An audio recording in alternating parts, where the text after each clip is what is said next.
So కీర్తి నీకు execute అయింది కదమ్మా, సో అది ఎలా అయింది అనే ప్రాసెస్ చెప్తావా? ఓకే చెప్పు, స్టార్ట్ చేయి. ఫస్ట్ నేను డిస్పీస్లోకి వెళ్ళాను. డిస్పీస్లో లోకల్ డిస్క్లోకి వెళ్ళాను. ఓకే. లోకల్ డిస్క్లో నేను న్యూ ఫోల్డర్ క్రియేట్ చేసుకున్నాను, జావా ప్రాక్ట్ అనేసి. ఓకే. సో అది నీ ఫైల్. ఇక్కడ notepad open. Okay okay. Notepad ప్యాడ్లో ఓపెన్ చేసి నీ ప్రోగ్రాము టైప్ చేసావు. ఓకే. నోట్ ప్యాడ్ టైప్ చేసిన ప్రోగ్రామ్ ఫైల్లోకి వెళ్ళేసి సేవ్. ఓకే, సేవ్ చేసావు. సో సేవ్ అయిన డాక్యుమెంట్ ఎక్కడ సేవ్ అయింది? నీ ఫోల్డర్లో అయింది. నీ ఫోల్డర్ చూపించు ఒకసారి. అది మినిమైజ్ చేసేసాయి. నీ ఫోల్డర్ ఎక్కడ ఉందో ఓకే, అది జావా అనే నేమ్తో సేవ్ అయింది. ఓకే. నెక్స్ట్ ఇప్పుడు ఏం చేసావు తర్వాత? కమాండ్ ప్రాంప్ట్లోకి వెళ్ళాను మేడం. కమాండ్ ప్రాంప్ట్లోకి. ఓకే. వెళ్ళి ఇప్పుడు అక్కడ నీ ప్రోగ్రామ్ ఓకే రన్ చేయి. యాక్చువల్గా సిలో ఉంది. ఇప్పుడు నేను డీలోకి రావాలి. ఓకే.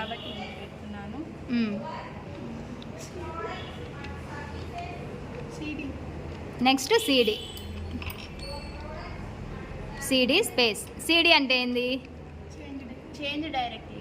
అంటే ఎక్కడికి చేంజ్ అవుతున్నావు? డి నుండి సి నుంచి డికి.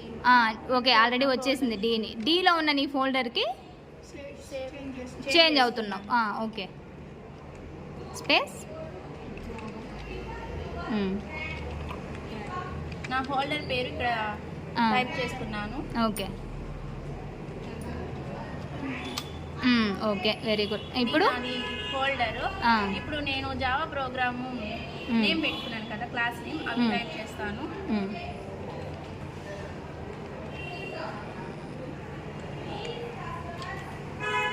జావాసి.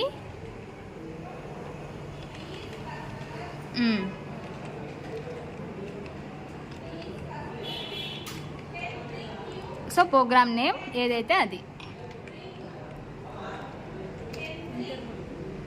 ఎర్రర్ వచ్చింది. టెస్ట్ డాట్ జావా అమ్మా. Javac, java test dot Java.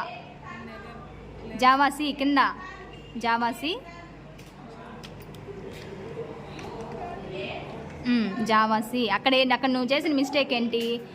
Java test dot java అనేది. Okay, java test dot java. Enter. So ఇప్పుడు ఎర్రర్స్ ఏం లేవు కాబట్టి కంపైల్ అయిపోయింది. ఇప్పుడు రన్నింగ్ చేయడానికి ఏంటి? జావా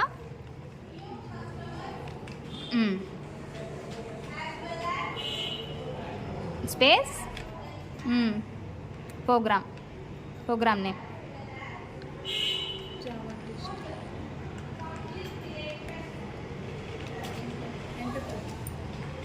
సో అవుట్పుట్ అనేది ప్రింట్ అయింది. సో క్లియరా? నీకు ఒక ఐడియా వచ్చిందా ఎలా చేయాలి ప్రోగ్రామ్ అనేసి?